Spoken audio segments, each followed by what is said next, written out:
Thermodynamics. All right, let's start. Thermodynamics is the science of the flow of heat. So thermo is heat, and dynamics is the motion of heat.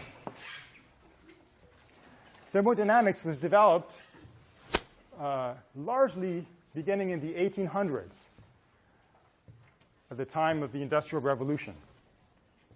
It's the taming of steel, the beginning of generating power by burning fossil fuels. So anyway, thermodynamics dates from the same period as getting fossil fuels out of the ground. It's universal. Turns out everything around us moves energy around in one way or the other. If you're a biological system, you're burning calories, you're burning ATP, you're creating heat. If you're a warm-blooded animal, you need energy to move your arms around and move around.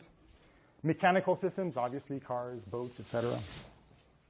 And even in astrophysics, when you talk about stars, black holes, etc., you're moving energy around, you're moving heat around, and you're changing matter through thermodynamics.